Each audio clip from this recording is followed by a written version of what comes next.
Good morning बच्चों, सुबह का नमस्कार। एक नए सेशन के साथ में हम लेकर आ गए हैं नर्सिंग के कुछ इंपॉर्टेंट क्वेश्चन। चलिए आज देखते हैं एक नए सेशन के साथ में। आज का first question, Koplik spots are the features of in disease childrens. Koplik spots are the features of in disease children. Koplik spots जो फीचर्स जो सिम्टम देखने को मिलते हैं वो कौन से डिसीज में देखने को मिलता है ये बताना है आपको। ऑप्शन ए है measles, option B German measles, option C chicken pox, option D small pox. तो कॉप्लिक स्पोर्ट्स मैंने आपको इसके पहले वाले सेशन में बताया है। ये क्वेश्चंस कॉप्लिक स्पोर्ट्स किस में देखने को, क्योंकि एग्जाम में पूछे गए सारे क्वेश्चन है, ध्यान रखिएगा। जितने भी क्वेश्चन मैं इस सेशन में रखी हूँ एग्जाम में आए हुए क्वेश्चन है, इनको अच्छे से पढ़िएगा। तो इसका करेक्ट ऑप्शन होगा ऑप्शन ए मीजल्स। हम वहीं पे बात करें मीजल्स जो होता है वो किससे फैलता है, तो एक तो आपको ध्यान रखना है मिक्सो वायरस ग्रुप से। पैरा मिक्सो वायरस ग्रुप से क्या फैलता है आपका पैरा मिक्सो वायरस से फैलने वाला जो डिसीज है वो क्या होता है आपका मीजल्स।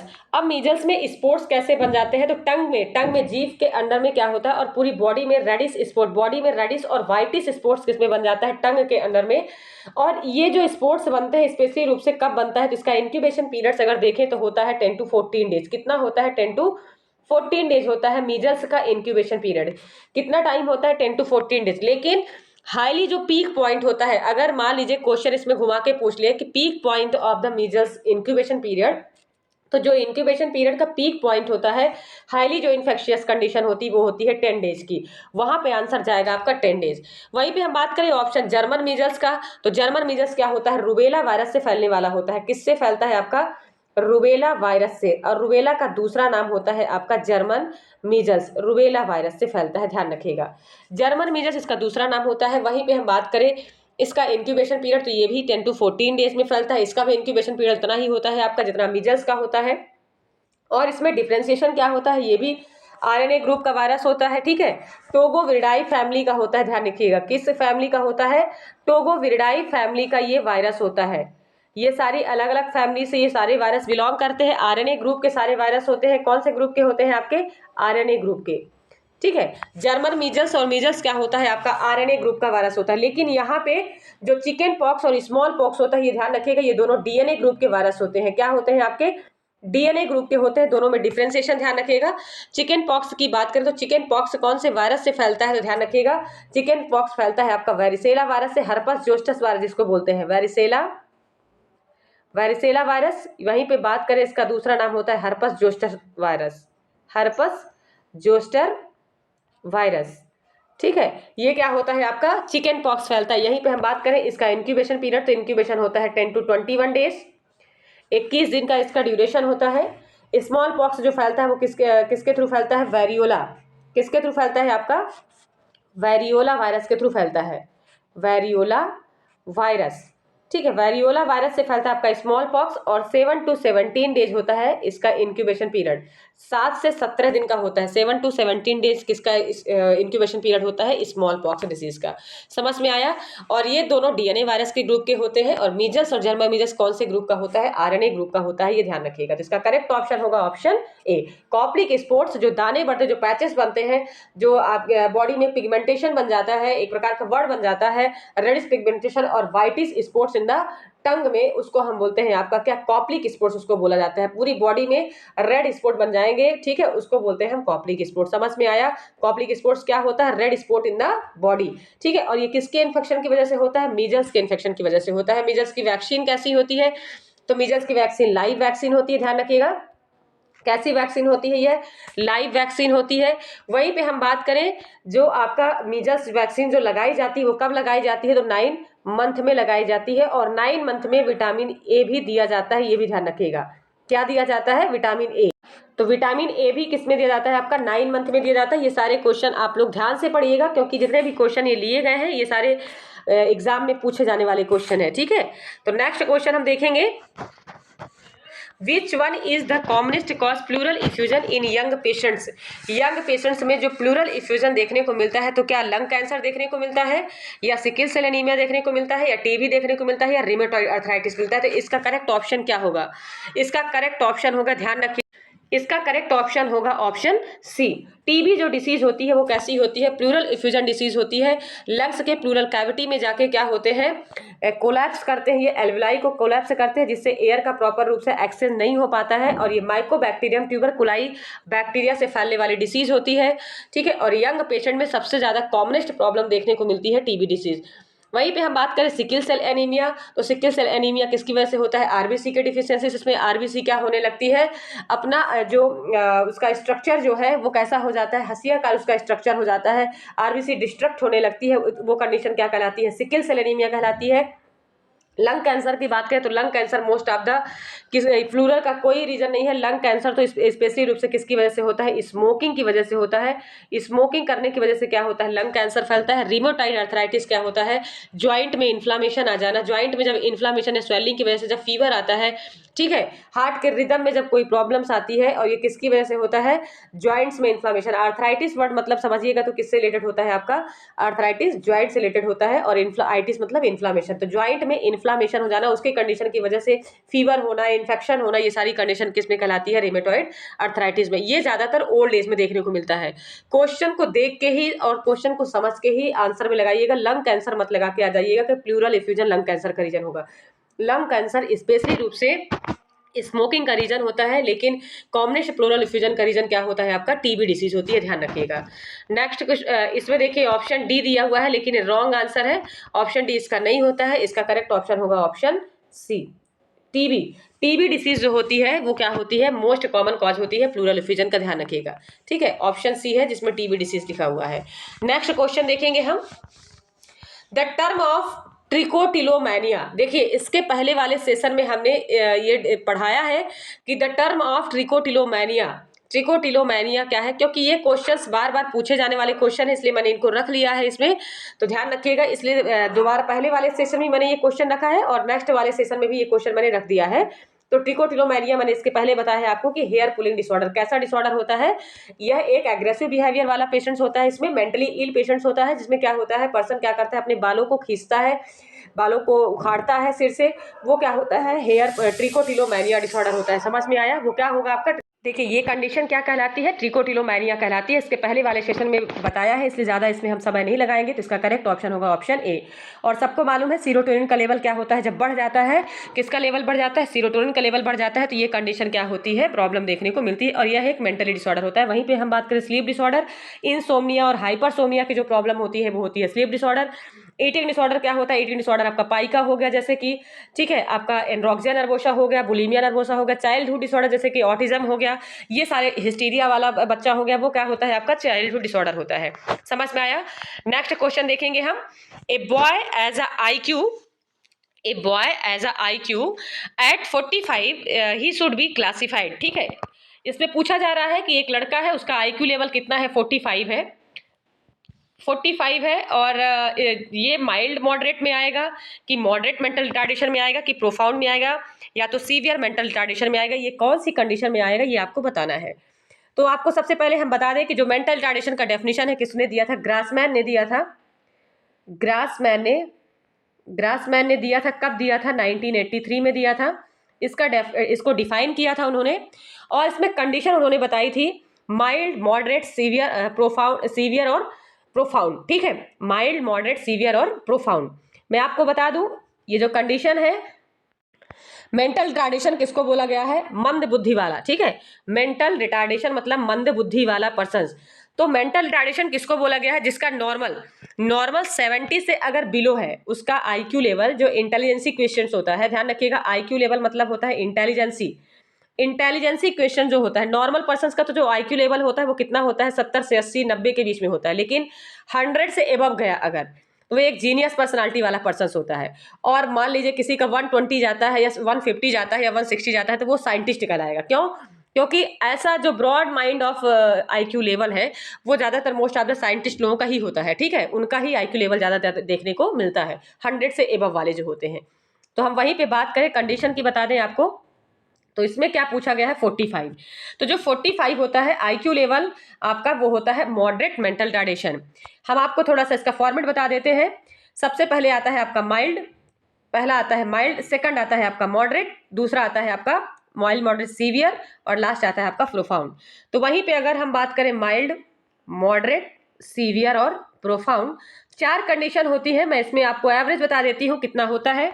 तो 50 से 70 के बीच में जो होता है वो होता है माइल्ड। उसके बाद हम बात करें मॉडरेट, जो होता है 35 से लेके 49 या 45 भी आप बोल सकते हो, 49 या 45, 35 से लेके 49। सीवियर की बात करें तो सीवियर कितना होता है 20 से लेके 35। और बिलो 20 से अगर बिलो है या 25 से अगर बिलो है, ठीक है, 25 से अगर बिलो जा रहा है तो वो किस में जाएगा, आपका प्रोफाउंड में जाएगा, ध्यान रखिएगा। आईक्यू लेवल होता है इंटेलिजेंस इक्वेशन जिसको बोला जाता है, इसमें पर्सन की इंटेलिजेंसी देखी जाती है। अगर 100 से अब जा रहा है तो वो एक जीनियस पर्सनालिटी वाला पर्सन होता है, जीनियस आईक्यू वाला पर्सन होता है। लेकिन अगर किसी भी पर्सन का 70 से अगर बिलो जा रहा है आईक्यू लेवल तो वो मेंटल रिटार्डेशन पर्सन कहलाता है, ध्यान रखिएगा। तो माइल्ड में होगा 50 से 70 के बीच में, मॉडरेट में होगा 35 से 49 या 50 के बीच में, सीवियर में हो जाएगा आपका 20 से लेके 35 के बीच में, और प्रोफाउंड में हो जाएगा आपका लेस देन 20। तो 45 इसका आंसर दिया, इसका करेक्ट ऑप्शन हो जाएगा ऑप्शन ए। समझ में आया? नेक्स्ट क्वेश्चन हम देखेंगे, which of the not a DNA virus, कौन सा डीएनए वायरस नहीं है? Option A corona, option B herpes virus, option C adeno virus और ऑप्शन डी पोक्स वायरस। तो इसका करेक्ट ऑप्शन आपको बताना है कि कौन सा डीएनए वायरस नहीं है। तो इसका करेक्ट ऑप्शन होगा आपका corona virus. Corona virus, corona virus क्या होता है, डीएनए ग्रुप का नहीं होता है। बाकी जो वायरस है आपके हर्पस वायरस हो गया, जैसे चिकन पॉक्स फैलता है, मैंने इसके पहले वाले क्वेश्चन बताया है आपको, स्मॉल पॉक्स हो गए, ये सारे किस ग्रुप के होते हैं, आपके डीएनए ग्रुप के होते हैं। लेकिन जो कोरोना वायरस होता है वो कौन से ग्रुप का होता है, आपका आरएनए ग्रुप का होता है, ये ध्यान रखिएगा। कौन से ग्रुप का होता है कोरोना वायरस? आरएनए ग्रुप का होता है, ठीक है। इसका करेक्ट ऑप्शन होगा ऑप्शन ए, क्योंकि क्वेश्चन को समझिएगा, पूछा है not a DNA virus, DNA virus के ग्रुप का कौन सा नहीं है, तो कोरोना वायरस नहीं है। हर्पस और एडिनो वायरस और पोक्स वायरस ये सारे कौन से ग्रुप के होते हैं, आपके किसके होंगे, डीएनए वायरस के ग्रुप के होंगे, हर्पस वायरस, एडिनो वायरस और पोक्स वायरस। नेक्स्ट क्वेश्चन देखेंगे हम, all of the following are the misconception about mental illness. अब देखिए ये क्वेश्चन थोड़ा घुमा के पूछा गया है, लेकिन इसको समझने की कोशिश करिएगा। All of the following are the misconception, एक मेंटल इलनेस है, ठीक है, एक में एक्सेप्ट, यहाँ पे ध्यान रखिए, क्वेश्चन यहाँ पे एक्सेप्ट वाला नहीं होगा, एक्सेप्ट होगा। एक्सेप्ट मतलब होता है इसको छोड़कर, क्वेश्चन समझ के पढ़िएगा इसको। तो एक्सेप्ट वर्ड पूछा गया है, मतलब क्या है इसमें, यहाँ पे एक्सेप्ट ध्यान रखिएगा, EX वाला है, ठीक है। तो पूछा है कि एक मेंटल इल पर्सन है और उसका मिसकॉन्सेप्शन है, वो अपने माइंड में ऐसी चीजें, धारणाएं बना के रखा है कि ये सारी चीजें मेंटल इलनेस के अंदर आएंगी, लेकिन एक चीजें नहीं होंगी, ठीक है। एक ऐसा इसमें पॉइंट जो होगा वो नहीं होगा मेंटल इलनेस का रीजन, मिसकॉन्सेप्शन उसका है, ठीक है। तो पहला है मेंटल इलनेस इज क्योरेबल, क्या मेंटल इलनेस क्योर हो सकता है? मैरिज कंकरेंट मेंटल इलनेस, क्या शादी की वजह से मेंटल इलनेस होता है, ठीक है। Mental illness cause by supernatural power, क्या मेंटल इलनेस सुपरनेचुरल पावर की वजह से होता है? या mental ill patient are dangerous. तो देखिए ये सारी चीजें सही हैं, इसमें मेंटल इलनेस के लिए ये सारी चीजें सही हैं, ये बात सही है, लेकिन इसमें से कौन सा मिसकॉन्सेप्शन है जिसका कोई रीजन नहीं है, उसको छोड़कर, ठीक है। बाकी ये सारे प्रॉब्लम, मैरिज की वजह से मेंटल इलनेस होना ये कोई लॉजिकल रीजन नहीं है। मेंटल इलनेस का रीजन केवल यही नहीं है कि सुपरनेचुरल पावर की वजह से मेंटल इलनेस कोई पर्सन होगा, ठीक है। Mentally ill patient are dangerous, dangerous भी हो सकता है और माइनर भी हो सकता है, ये भी कंडीशन है। और लेकिन ये जो धारणा है कि mental illness is curable, mental illness क्या क्योरेबल है, ये इसका कोई भी रीजन नहीं है। तो इसका करेक्ट ऑप्शन क्या होगा, इसका करेक्ट ऑप्शन होगा ऑप्शन ए, क्योंकि mental illness is a curable, क्योंकि मेंटल इलनेस अगर किसी पर्सन को अगर होता है तो वो क्योरेबल नहीं होता है, ये धारणा क्या है, एक मिसकॉन्सेप्शन हो जाएगा। इसको छोड़कर ये सारे रीजन क्या होते हैं, मेंटल इलनेस के बारे में मिसकॉन्सेप्शन है, और मेंटल इलनेस इज क्योरेबल, ये चीज़ें क्या है, इसको छोड़कर बाकी सारी धारणाएं गलत हैं इसमें। क्योंकि मेंटल इल पर्सन डेंजरस होता है, मेंटल इसको सुपर नेचुरल पावर की वजह से इसका रीजन बनता है, या मैरिज की वजह से मेंटल इलनेस होता है, ये सारे रीजन क्या है, मिसकॉन्सेप्शन है, ये सही नहीं है मेंटल इलनेस के बारे में। लेकिन जो मेंटल इलनेस क्योरेबल है, ये चीज़ें क्या है, ये फैक्ट है, मेंटल इलनेस क्या किया जा सकता है, क्योरेबल किया जा सकता है। समझ में आया, ये क्या होकर किया जा सकता है, क्योरेबल किया जा सकता है। तो नेक्स्ट क्वेश्चन देखेंगे हम, इसका करेक्ट ऑप्शन देखिए, क्वेश्चन को समझ लीजिएगा, ठीक है। इसमें क्या पूछा गया, मिसकॉन्सेप्शन है मेंटल इलनेस के बारे में, गलत कॉन्सेप्शन है। मिस मतलब होता है गलत, कॉन्सेप्शन यानी धारणा। मेंटल इलनेस के बारे में कौन कौन सी धारणाएं गलत है, केवल एक सही है इसमें। तो मैरिज की वजह से मेंटल इलनेस कोई होता है क्या? कोई मेंटली इल क्या शादी की वजह से होता है? ये गलत धारणा है। मेंटल इलनेस का रीजन कोई सुपर नेचुरल पावर होती है जिसकी वजह से कोई पर्सन मेंटल इल हो जाता है, ये भी गलत धारणा है। मेंटली इल पेशेंट क्या डेंजरस होता है? सारे मेंटली इल पर्सन डेंजरस नहीं होते, ये भी गलत धारणा है।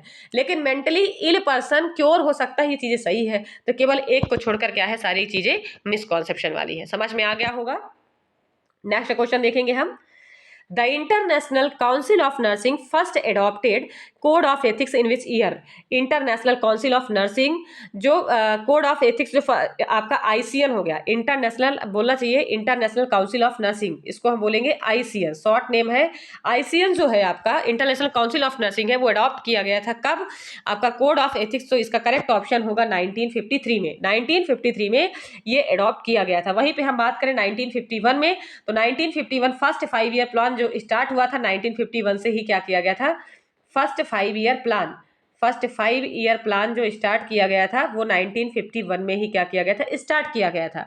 71 में MTP एक्ट आया था, ध्यान रखिएगा।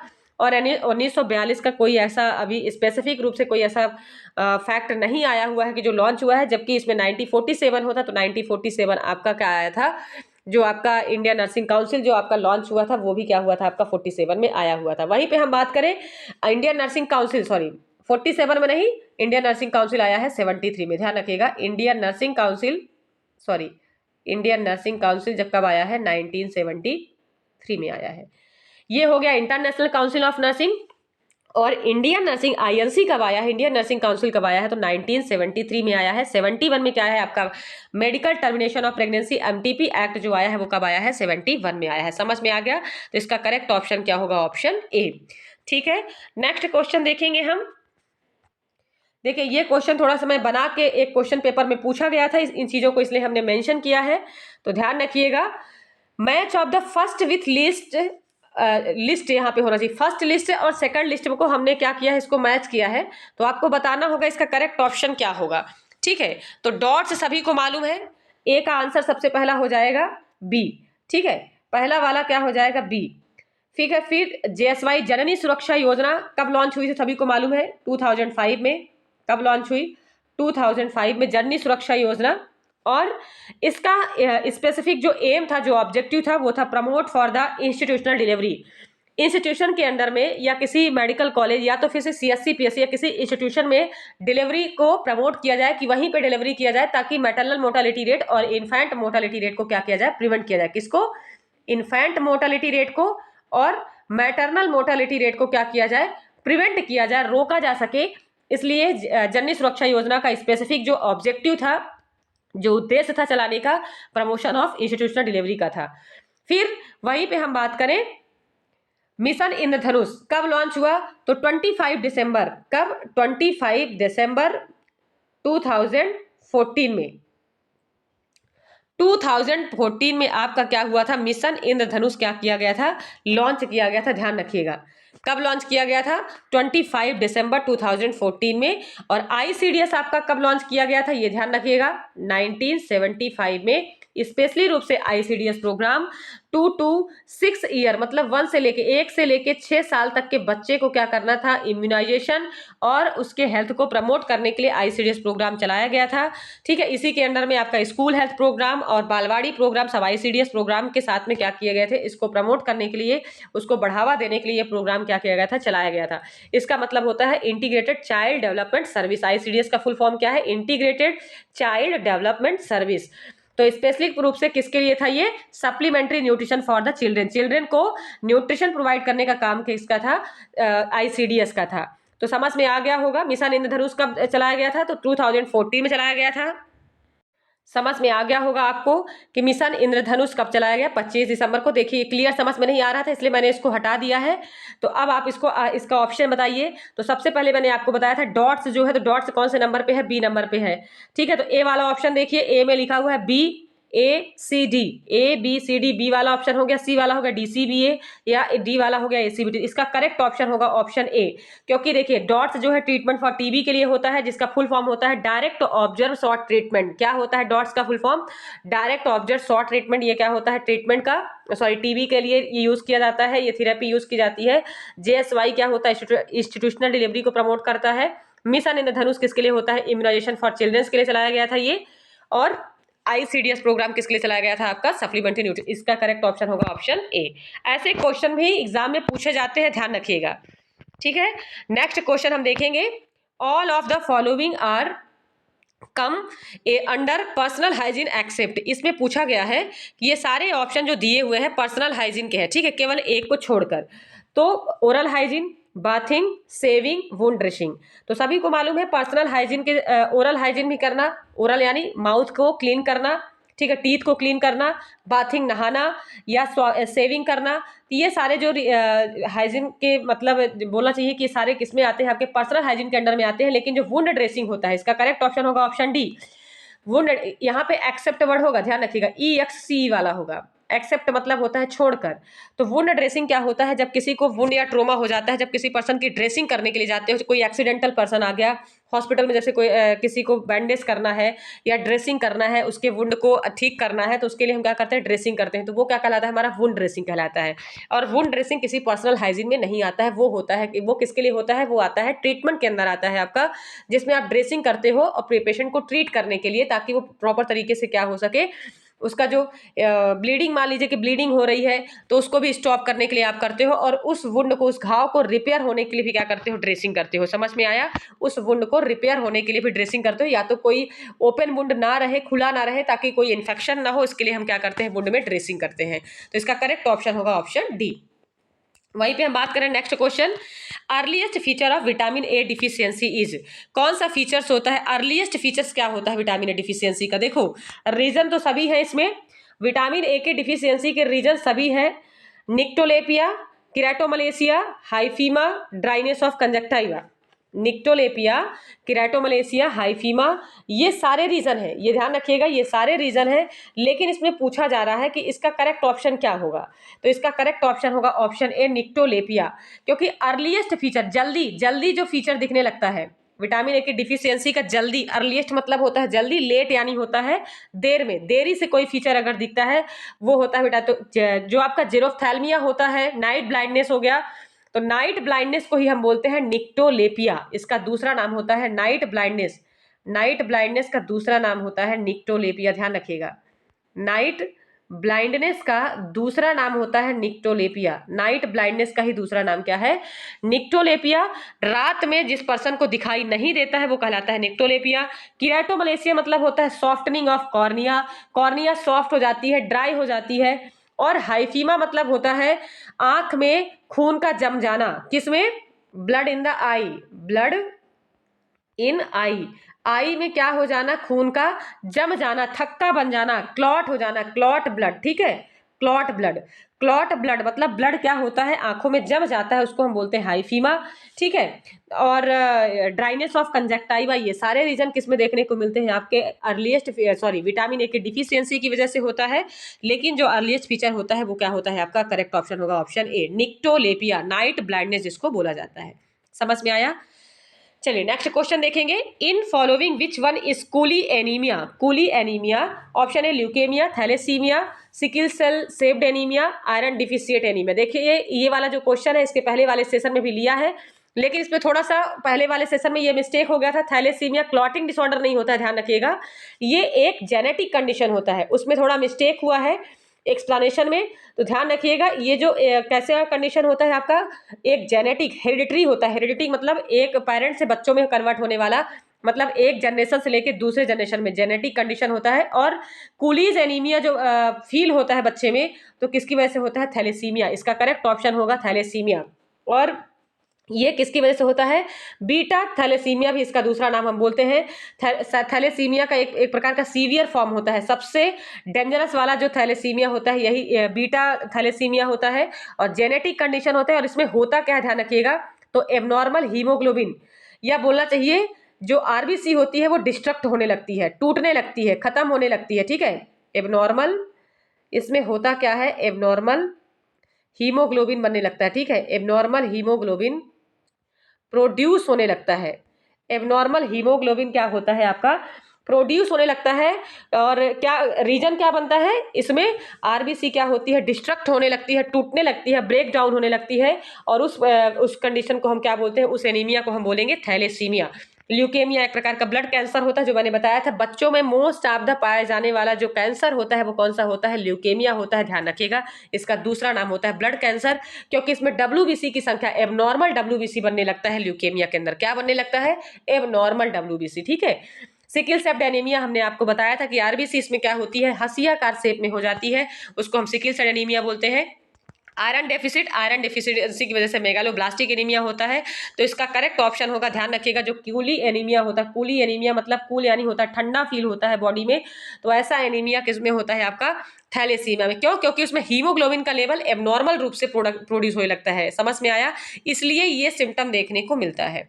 नेक्स्ट क्वेश्चन देखेंगे, neuroleptic drug are the drugs of choice to relief. Neuroleptic drugs क्या होता है जो रिलीफ करता है, आरामदायक पहुंचाता है। तो साइकोसिस होता है कि डिप्रेशन के लिए होता है कि एक्सेसिव एक्टिविटी के लिए होता है कि नार्कोटिक विड्रॉवल के लिए होता है। तो न्यूरोलेप्टिक जो होता है वो किसके लिए होता है, ध्यान रखिएगा। तो ये कंडीशन किसके, ये जो ड्रग्स होता है किसके लिए यूज होता है, साइकोसिस पेशेंट के लिए होता है। किसके लिए यूज होता है आपका, साइकोसिस पेशेंट के लिए होता है। इसका करेक्ट ऑप्शन होगा ऑप्शन ए, ठीक है, ध्यान रखिएगा। इसका करेक्ट ऑप्शन होगा ए, साइकोसिस पेशेंट के लिए होगा। और डिप्रेशन वाले पेशेंट के लिए नहीं होता है। मूड स्टेबलाइजर वो तो डिप्रेशन वाला पेशेंट के लिए किसके लिए होता है, मैनिया और डिप्रेशन का अलग अलग होता है, वो एक मूड स्टेबलाइजर ड्रग्स यूज होती है इसके लिए। कौन सी ड्रग होती है, मूड स्टेबलाइजर ड्रग्स यूज होती है, जिसमें से आपका इमिप्रामाइन हो गया, ठीक है, ये सारे ड्रग्स, कार्बामाजेपिन हो गया, तो ये सारे ड्रग्स किसके लिए यूज होते हैं, आपके डिप्रेशन के लिए यूज होते हैं। कार्बामाजेपिन हो गया, इमिप्रामाइन हो गया, ये सब किसके लिए होंगे, आपके डिप्रेशन के लिए यूज होते हैं। एक्सेसिव एक्टिविटी तो होता है आपका डेल्यूजन ग्रैंडुआसिटी ऑफ डेल्यूजन में होता है एक्सेसिव एक्टिविटी। नार्कोटिक विड्रॉवल मतलब होता है जैसे कि जब आप नार्कोटिक मतलब बोलना चाहिए एंटी इन्फ्लामेटरी जो ड्रग्स लेते हो, सेडेटिव ड्रग्स लेते हो आप। कौन सी ड्रग्स लेते हो, सेडेटिव। जैसे पर्सन को नींद नहीं आता है तो वो नार्कोटिक्स ड्रग्स लेता है, और उस कंडीशन में जब विड्रॉवल करता है, उसको जब विड्रॉ करता है मतलब छोड़ता है उस ड्रग को, उस टाइम पर जो कंडीशन उसकी बॉडी में रिएक्शन होता है उसको हम बोलते हैं नार्कोटिक विड्रॉवल, ठीक है। जब बॉडी उसकी रिएक्शन करती है, ऐसी कंडीशन अगर रिएक्ट करती है तो वो कहलाता है नार्कोटिक। मतलब नार्कोटिक को वो विड्रॉ कर रहा है, छोड़ रहा है, उस कंडीशन पे बॉडी में क्या क्या रिएक्शन देखने को मिलते हैं। समझ में आया, तो इसका करेक्ट ऑप्शन होगा न्यूरोलेप्टिक जो ड्रग्स होती है वो क्या होती है, आपकी साइकोसिस ड्रग होती है। मैं एग्जांपल आपको बता देती हूँ, जैसे कि हेलोपेरिडोल हो गया, एंटी साइकोटिक ड्रग्स में हम आपको बता देते हैं, जैसे कि हेलोपेरिडोल हो गया, हेलोपेरिडोल हो गया, ये सारे ड्रग्स क्या होते हैं, आपके एंटी साइकोटिक ड्रग्स होते हैं। समझ में आया, कैसे ड्रग्स होते हैं, आपके एंटी साइकोटिक ड्रग्स होते हैं। तो इसको बोला गया न्यूरोलेप्टिक। न्यूरो मतलब नर्वस सिस्टम को रिलीफ पहुंचाने वाली ऐसी कौन सी दवा है, तो वो है साइकोटिक ड्रग्स है। अब हम देखेंगे नेक्स्ट क्वेश्चन, बूट सेप हार्ट। मैंने इसके पहले वाले सेशन में, किसी सेशन में मैंने आपको बताया था ये क्वेश्चन। बूट सेप हार्ट जो होता है डिसीज, वो किस में देखने को मिलता है, तो टीओएफ में मिलता है, सीओए में मिलता है कि वीएसडी में मिलता है, पीडीए में। तो ये एक हार्ट डिसीज होती है, कॉन्जेनाइटली हार्ट डिसीज होती है। इसमें जो हार्ट का शेप होता है, ध्यान रखिएगा, इस प्रकार से शेप हो जाता है बूट के जैसे। और 4 कंडीशन आती है, ध्यान रखिएगा। टेट्रोलॉजी ऑफ फैलॉट में ये कोरेक्शन ऑफ एओर्टा, आपका वीएसडी होगा, वेंट्रिकुलर सेप्टल डिफेक्ट हो गया, पैटेंट डक्टस आर्टेरियोसिस हो गया, ठीक है। तो ये टेट्रालॉजी ऑफ और ओवर राइडिंग ऑफ एओर्टा होता है। क्या होता है आपका, ओवर राइडिंग ऑफ एओर्टा होता है। तो ये ASD VSD, atrial septal defect, TOF की 4 कंडीशन होती है, एएसडी वीएसडी, ठीक है। ये क्या होती है, आपकी ए साइनोटिक कंडीशन होती है, ध्यान रखिएगा। ये कैसी कंडीशन होती है, ए साइनोटिक हार्ट डिसीज। और ए साइनोटिक हार्ट डिसीज ऐसा भी क्वेश्चन आता है, ओवर राइडिंग ऑफ एओर्टा होता है, कोअरेक्टेशन ऑफ एओर्टा बोलते हैं जिसको, और पीडीए पैटेंट डक्टस आर्टेरियोसिस। ये 4 कंडीशन होती है जिसको हम बोलते हैं टेट्रालॉजी ऑफ फैलॉट। तो बूट शेप में दिखाई देता है किसमें, टेट्रा यानी होता है 4 कंडीशन हार्ट में देखने को मिलती है, जिसमें ASD VSD, correction of aorta और पैटेंट डक्टस आर्टेरियोसिस, ये चारों कंडीशन एक साथ प्रेजेंट होती हैं हार्ट के अंदर। तो उसको हम बोलते हैं टीओएफ। और ऐसी कंडीशन में क्या दिखाई देता है, कौन सा स्ट्रक्चर दिखाई देता है, हार्ट का जो स्ट्रक्चर है वो कैसा हो जाता है, बूट शेप में, सूज के आकार हो जाता है, बूट के शेप में हो जाता है, इसलिए उसको बोला गया है बूट शेप्ड हार्ट डिसीज किसको बोलते हैं। समझ में आया। ये क्वेश्चन पूछा गया है, इसलिए ध्यान रखिएगा किसमें होता है टेट्रोलॉजी ऑफ फैलॉट में। नेक्स्ट क्वेश्चन हम देखेंगे, काला आजार ट्रांसमिटेड बाय, काला आजार किससे ट्रांसमिट होता है? तो मैंने आपको बताया था काला आजार का दूसरा नाम क्या होता है? लिस्टमैनियासिस डिसीज होता है। क्या होता है? लिस्टमैनियासिस डिसीज होता है। किसका? काला आजार का लिस्टमैनियासिस डिसीज। लिस्टमैनियासिस डिसीज क्या है? आपका काला आजार है, जो कि फैलता किससे है? तो सैंड फ्लाई, फ्लेबोमिटस, फ्लेबोमिटस मधुमक्खी होती है, उस सैंड फ्लाई, मधुमक्खी नहीं सॉरी, सैंड फ्लाई जो होती है, बालू मक्खी जिसको हम बोलते हैं, तो फ्लेबोमिटस, फ्लेबोमिटस जो मक्खी होती है, उस मक्खी की वजह से क्या फैलता है? आपका काला जार डिसीज फैलती है। ठीक है, टसी टसी आपका क्यू फीवर हो गया, ठीक है, स्किन इन्फेक्शन हो गया, वो अलग आपका आता है। मॉस्किटो की वजह से मलेरिया फैलता है। और राउंड वार्म जो होता है आपका, वो किसकी वजह से होता है? ये एक हेलमेंथिक डिसीज होती है। हेलमिंथ मतलब होता है कि जाकर स्टमक में क्या करते हैं, ये अपना राउंड वार्म मतलब ये बॉडी के अंदर बॉडी में चिपक जाते हैं। ठीक है, और क्या करते हैं? अब पैरासाइटिक की तरह वर्क करते हैं। ये एक पैरासाइटिक है। ठीक है, पैरासाइट मतलब क्या होता है कि अपना न्यूट्रिशन वो बॉडी से ही लेते हैं, ब्लड को चूसते हैं। ठीक है, सक करते हैं, ब्लड को चूसने का काम करते हैं, सक करके अपना न्यूट्रिशन क्या करते हैं? फुलफिल करते हैं।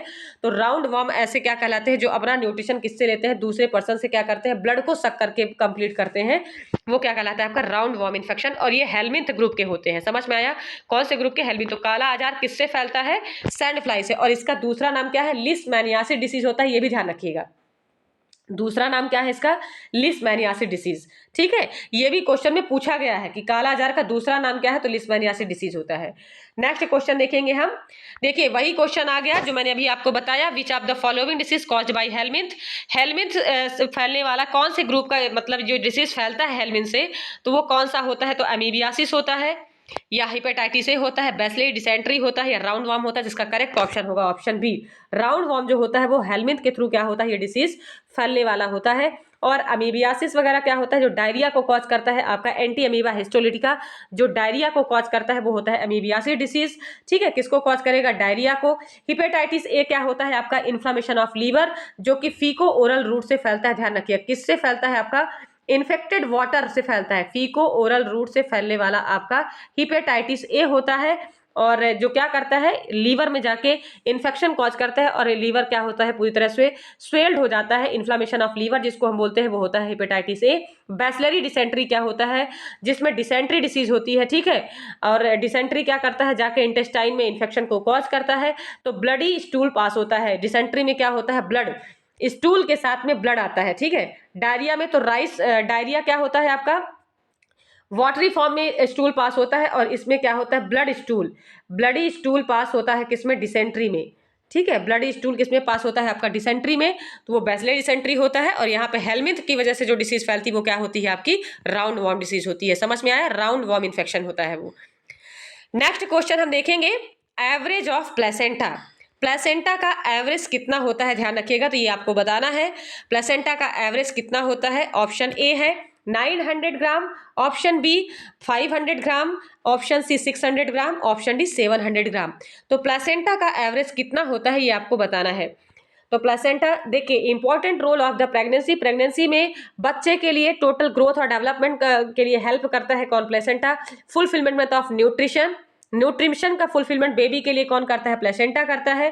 तो यहाँ पे पूछा गया है कि जो एवरेज वेट होता है, यहाँ पे वेट होना चाहिए, प्लेसेंटा का जो एवरेज वेट होता है वो कितना होता है, तो ये आपको बताना है। तो नॉर्मल वेट होता है प्लेसेंटा का 510 होता है, लेकिन इस ऑप्शन के अकॉर्डिंग इसका करेक्ट ऑप्शन होगा 500 ग्राम।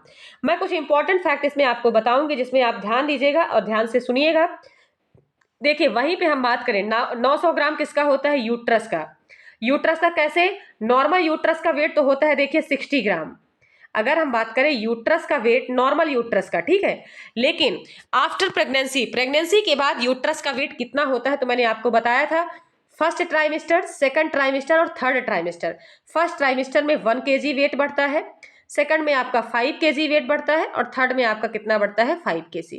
टोटल कितना हो गया? 11 kg। लेकिन अगर इतना वेट अगर नहीं बढ़ रहा है, तो मतलब प्रॉपर तरीके से बच्चे का ग्रोथ और डेवलपमेंट नहीं हो पा रहा है, बच्चे का वेट कहीं ना कहीं क्या है? कम है। अगर इतना वेट यूट्रस का बढ़ा हुआ है तो प्रॉपर ग्रोथ और ग्रोथ डेवलपमेंट बच्चे का हो रहा है, इसलिए यूट्रस का वेट भी क्या हो रहा है, इंक्रीज हो रहा है। तो यहाँ पे अगर मान लीजिए क्वेश्चन में पूछ लेता कि 900 ग्राम अगर यूट्रस का पूछता एवरेज वेट आफ्टर प्रेगनेंसी, तो प्रेगनेंसी के बाद जो एवरेज वेट होता है वो होता है यूट्रस का 900 ग्राम, और नॉर्मल यूट्रस का वेट होता है 60 ग्राम। ध्यान रखिएगा, नॉर्मल यूट्रस आपका 60 ग्राम होता है। ये भी क्वेश्चन आपको अच्छे से ध्यान में रखना है, ठीक है। वहीं पे हम बात करें 500 से रिलेटेड कुछ और क्वेश्चन हम आपको बताएंगे, जिसमें से आपका जो 500 ग्राम होता है आपका पीपीएच, पोस्टपार्टम हेमोरेज जिसको हम बोलते हैं पीपीएच, पोस्टपार्टम नॉर्मल डिलीवरी, ये भी आपको। और 900 ग्राम देखिए, जो यूट्रस का नॉर्मल वेट आफ्टर मतलब प्रेगनेंसी के बाद जो वेट होता है 900 से लेकर आपका कहीं पे लिखा रहेगा 1000 ग्राम, कहीं पे आपका 1200 ग्राम, कहीं पे 1100 ग्राम। तो ये सब इसी के रेंज के अंडर में आएंगे। तो जो ऑप्शन रहेगा उसमें उस ऑप्शन के अकॉर्डिंग आपको उसका करेक्ट ऑप्शन लगा के आना है, इतना ध्यान रखिएगा। तो हम बात करें वहीं पे पीपीएस का, पोस्टपार्टम हेमोरेज जो होता है आपका, तो नॉर्मल पीपीएस होता है आपका, जब नॉर्मल पीपीएस तो कितना होगा 500 ml, लेकिन मोर देन जब 500 ml से ज्यादा अगर ब्लीडिंग हो रही है, किससे ज्यादा, 500 ml से ज्यादा अगर ब्लीडिंग होती है तो जो फीमेल्स है आफ्टर डिलीवरी, तो वो किस में चली जाती है, पीपीएस में। उसको हम बोलते हैं पोस्टपार्टम हेमोरेज। पोस्टपार्टम हेमोरेज मतलब excessive bleeding after delivery more than 500 से अगर ज्यादा, अगर 500 से ज्यादा अगर ब्लीडिंग हो रही है, ब्लड लॉस हो रहा है, तो वो क्या कंडीशन कहलाती है, आपकी पीपीएस की कंडीशन कहलाती है। वहीं पे हम आपको बताएं आफ्टर सीजेरियन डिलीवरी, सीजर के थ्रू, सीजेरियन डिलीवरी के थ्रू अगर मोर देन 1000, 1000 से ज्यादा, 1000 ml से ज्यादा अगर ब्लड लॉस होता है, 1000 ml से ज्यादा ब्लड अगर लॉस होता है आफ्टर सिजेरियन डिलीवरी के बाद, तो वो क्या कहलाता है, कौन सी कंडीशन में कहलाएगा, आफ्टर सिजेरियन, वो भी किस में जाएगा, आपका पीपीएच। ध्यान रखिएगा, सिजेरियन सेक्शन मतलब सीजर के थ्रू, ऑपरेशन के थ्रू अगर बच्चा होता है और उस कंडीशन पे अगर ब्लड 1000 लॉस हुआ, वो नॉर्मल कंडीशन कहलाएगी। लेकिन 1000 से अगर ज्यादा जा रहा है, ब्लड लॉस हो रहा है, तो वो किस में चला जाएगा, किस, पीपीएस की कंडीशन में जाएगा। पीपीएस का फुल फॉर्म होता है पोस्टपार्टम, पोस्ट यानी आफ्टर डिलीवरी, पार्टम यानी इंट्रा पार्टम हो गया आपका, एंटी, तो ये पार्टम क्या होता है आपका डिलीवरी के बाद का जो ड्यूरेशन होता है, जो पीरियड होता है आफ्टर डिलीवरी का, वो पोस्टपार्टम हेमोरेज यानी होता है आपका ब्लीडिंग होना। तो 1000 ml से ज्यादा अगर ब्लीडिंग हो रही है सिजेरियन सेक्शन में, तो वो पीपीएस में जाएगा, और नॉर्मल डिलीवरी में 500 ml से अगर ज्यादा जाती है, तो वो किस में जाएगा, आपका पीपीएस में जाएगा। ध्यान रखिएगा, ये क्वेश्चन बहुत इंपॉर्टेंट है, इसलिए मैंने थोड़ा इसमें डिस्कशन किया है। बाकी जितने भी क्वेश्चन मैंने इसमें रखा है, साइकेट्री के हो गए आपके क्वेश्चन, या तो फिर आपका अगर इससे रिलेटेड हो गया कम्युनिकेबल डिसीज से रिलेटेड अगर कोई डिसीज है, ठीक है, तो ये सारे क्वेश्चन आपके एग्जाम में पूछे गए हैं, इसलिए ध्यान से पढ़िएगा। और किसी भी क्वेश्चन में अगर डाउट होता है, या मान लीजिए कहीं पे रॉन्ग आंसर अगर कहीं पे कुछ भी होता है, तो आपको बताना है, ये भी आपको बताना है कि हाँ ये क्वेश्चन मिस्टेक हुआ है, वहां पे आप कमेंट्स करके बताइए, ठीक है। देखिए, अगर हम मान लीजिए कि कई सालों का पेपर अगर हम उसमें कंबाइन करते हैं, तो कभी कभी क्या होता है कि मिस्टेक भी हो जाता है, ठीक है। कई सालों से जो क्वेश्चन पूछे जाते हैं, लेकिन हम इसको रिपीट इसलिए कर रहे हैं कि आने वाले करंट एग्जाम में हो सकता है वहां से क्वेश्चन उठा के लिया जाए, ताकि आपको अगर पता होगा सारे क्वेश्चन, तो आप इजिली क्या कर सकते हो, वो क्वेश्चन सही करके आएंगे, ठीक है। तो चलिए ठीक है, आज का सेशन आपको, इसका करेक्ट ऑप्शन क्या होगा, ऑप्शन बी, ठीक है। आज का सेशन आपको कैसा लगा, अगर आपको ठीक लगा होगा तो ज्यादा से ज्यादा लोगों को शेयर करिए, ठीक है, और जीएस इंडिया ग्रुप को लाइक करिए। धन्यवाद। नेक्स्ट सेशन के साथ में हम लेकर आएंगे फिर से नर्सिंग के कुछ इंपॉर्टेंट क्वेश्चन। आज के लिए इतना ही।